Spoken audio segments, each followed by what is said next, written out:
बिस्मिल्लाहिर्रहमानिर्रहीम। अस्सलामु अलैकुम वरहमतुल्लाहि वबरकातुहू।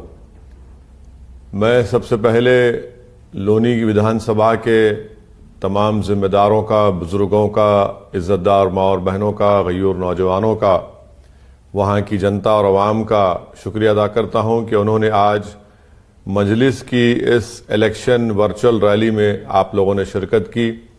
आपने अपना कीमती वक्त निकाल कर हमारी बात सुन रहे हैं। मैं आपका बेहद शुक्रिया अदा करता हूँ। मुझे आपको यही पैगाम देना है कि 10 फरवरी के दिन जो उत्तर प्रदेश विधानसभा के पहले फेज़ के वोटिंग का दिन है, उसमें मेरी आपसे गुजारिश है कि आप अपना कीमती वोट मजलिस के उम्मीदवार डॉक्टर मेहताब अली, जिनका इंतखाबी निशान पतंग है, उस पतंग के निशान पर आप बटन दबाकर अपने सियासी शऊर का सबूत दीजिए, अपने इत्तेहाद का सबूत दीजिए और उत्तर प्रदेश में जो भागीदारी परिवर्तन मोर्चा बनाया गया है, जिसके कन्वीनर और पहले मुख्यमंत्री होंगे इंशाअल्लाह जनाब बाबू सिंह कुशवाहा साहब, आप उस पर भागीदारी परिवर्तन मोर्चा को भी कामयाब करिए, उनके पूरे प्रत्याशी को, उनके उम्मीदवारों को भी कामयाब करिए। मेरे अजीज दोस्तों और बुजुर्गों, आज ही के दिन महात्मा गांधी का कत्ल किया गया था।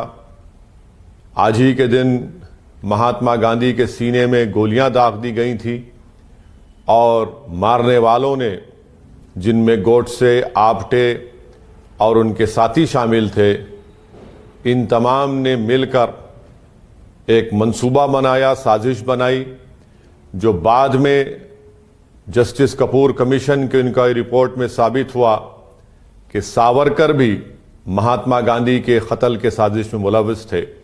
ये जस्टिस कपूर सुप्रीम कोर्ट के साबिक़ा चीफ जस्टिस थे और उनकी इंक्वायरी कमीशन में ये बात साबित हुई।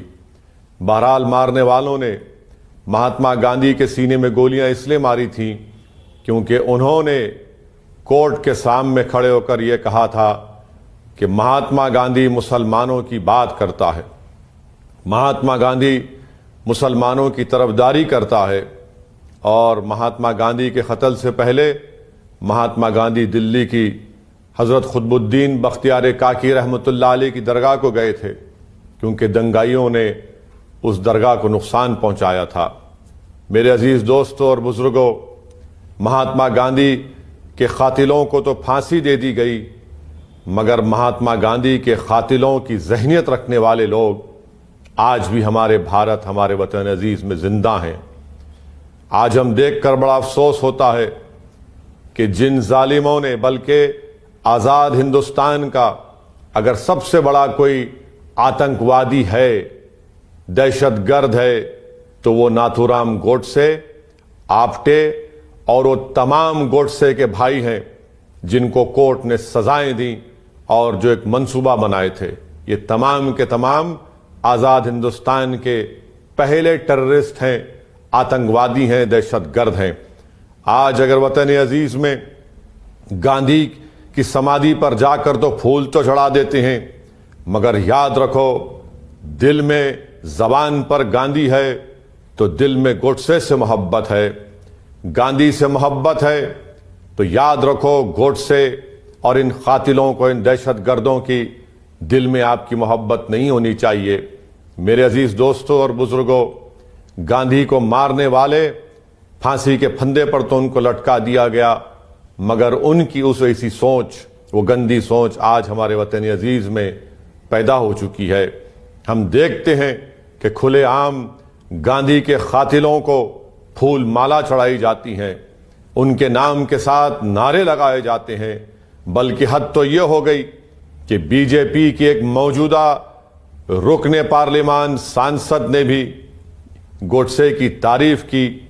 मेरे अजीज दोस्तों और बुजुर्गों, आज हम देखते हैं क्या ये हमारा वतन, जिसको हमारे बुजुर्गों ने अपने खून पसीनों से आज़ाद किया, सन 57 की जंग आज़ादी का, जिहाद का फतवा हमारे जय्यद उलमा इकराम ने दिया था और जिहाद के फतवे की स्याही सूखने से पहले उन्होंने अपनी जान के नजरानों को पेश किया।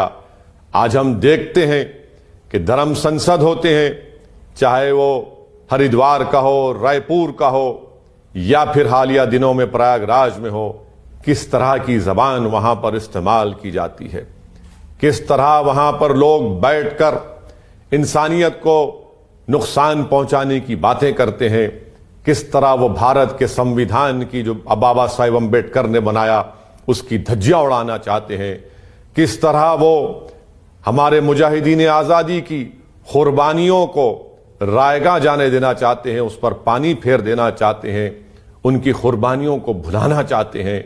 मेरे अजीज दोस्तों और बुजुर्गों, मैं उन तमाम अवाम से अपील कर रहा हूं जो इस सरजमीन से मोहब्बत करते हैं, जो भारत को अपना वतन अजीज मानते हैं।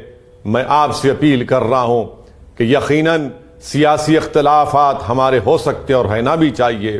हो सकता है कि आप किसी और पार्टी की मोहब्बत में उनको वोट दें, मगर याद रखो मेरे अजीज दोस्तों और बुजुर्गों, जो बातें आज की जा रही हैं अक़लियतों के बारे में, जो बातें आज की जा रही हैं भारत के इस खूबसूरत मुल्क को जिसका कोई मजहब नहीं है, भारत पूरे विश्व में, पूरी दुनिया में एक ही वतन है जो तमाम मज़ाहिब को मानता भी है और उनको भी मानता है जो किसी मजहब को नहीं मानते।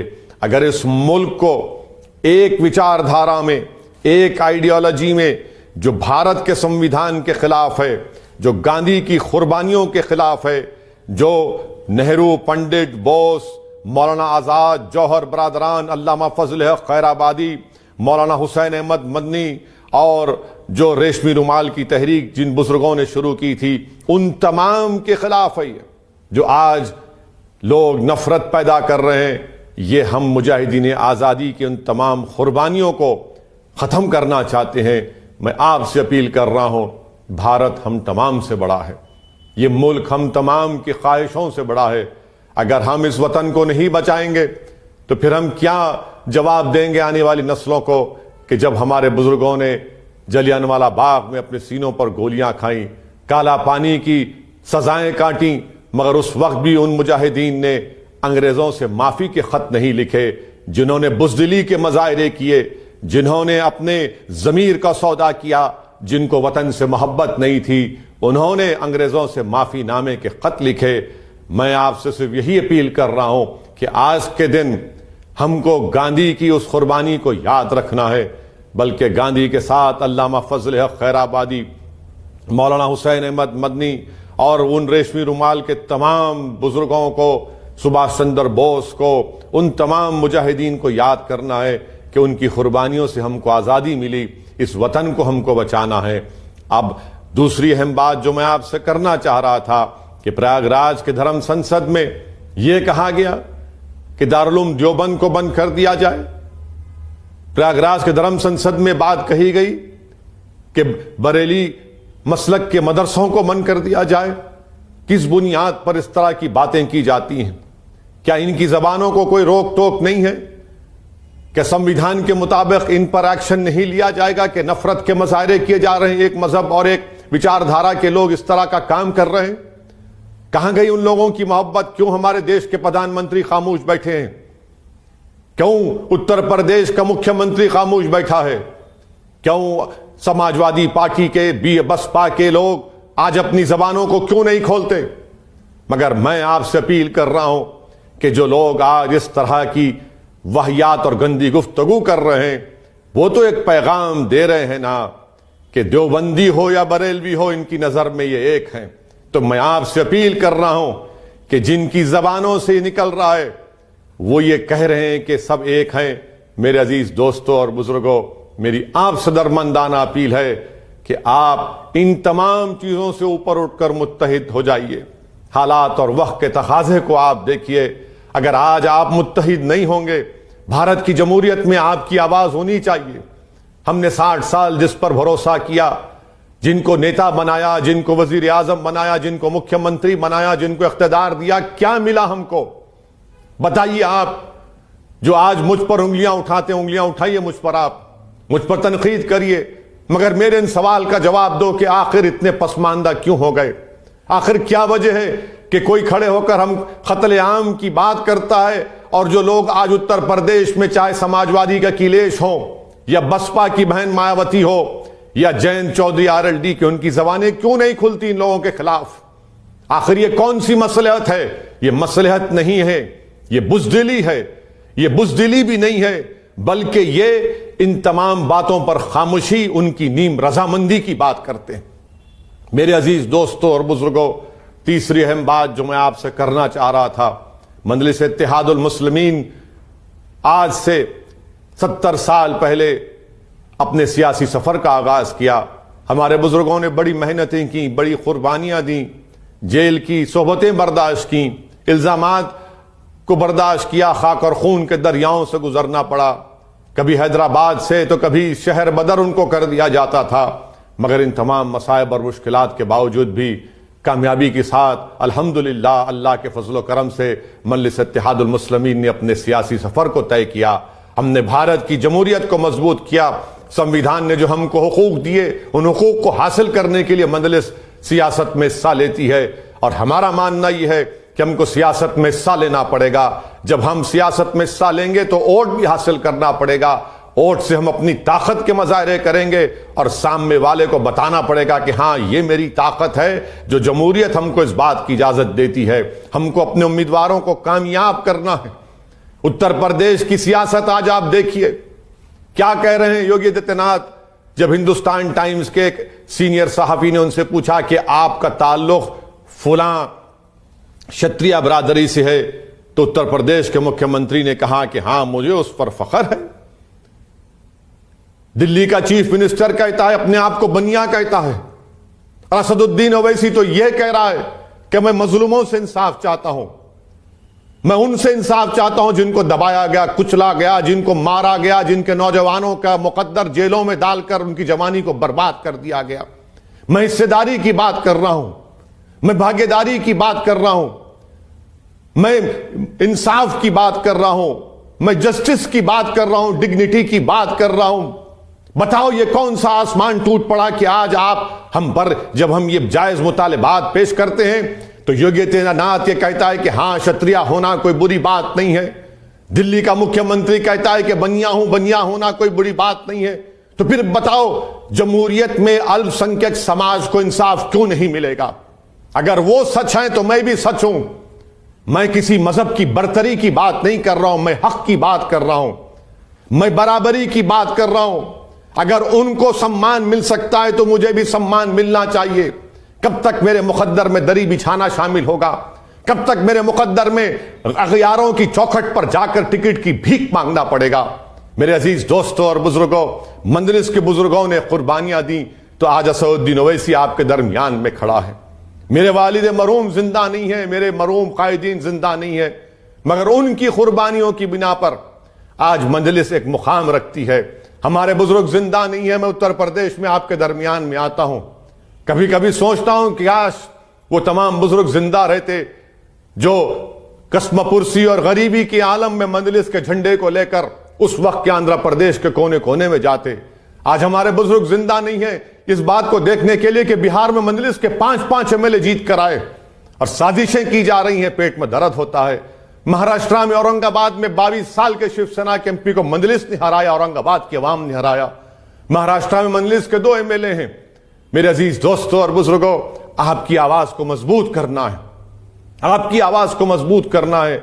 बताइए, उत्तर प्रदेश की जनता मैं आपसे कह रहा हूं, लोनी की आवाम मैं आपसे कह रहा हूं, जो गांधी से मोहब्बत करते हैं, जो भारत के संविधान से मोहब्बत करते हैं, बताओ ये कौन सी बात कल अखिलेश यादव के एक अलाइंस पार्टनर ने कर दी? कहा कि समाजवादी पार्टी ने अपने ही पार्टी के 45% मुस्लिम नेताओं का टिकट काट दिया है। बताओ फिर, जब मेरी बात क्या बात सच साबित नहीं हुई, मेरी बात कि आपको मजबूर कर दिया जा रहा है, आपको गुलाम बनाया जा रहा है, आपको मोहताज बनाया जा रहा है, इन लोगों के आपको भीख मांगने पर मजबूर कर दिया जा रहा है।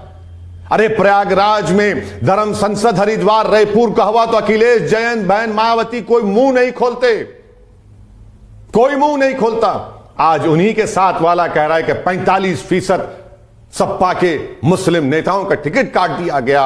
अरे ये मजबूरी, ये मोहताजी छोड़िए, आप नेता बनिए, आप नेता बनिए, कायद बनिए। मैं आपके पीछे खड़े रहने को तैयार हूं। मैं आपको अपने कंधे पर बिठाने के लिए तैयार हूं। अगर आप समझते कि असदुद्दीन ओवैसी की मौत अगर आपको फायदा पहुंचा तो मैं तैयार हूं उसके लिए, मगर अपना हिस्सा तो हासिल करो। कब तक तुम दरी बिछाओगे? कब तक तुम अगयारों की महफिलों में बैठकर उनके सामने जी हुजूरी और गुलामी करोगे? अरे बराबरी की लड़ाई है, वो बराबर हैं, हम भी बराबर हैं, मगर आपको अपनी ताकत का अंदाजा नहीं है। आपको अपनी ताकत का अंदाजा नहीं है।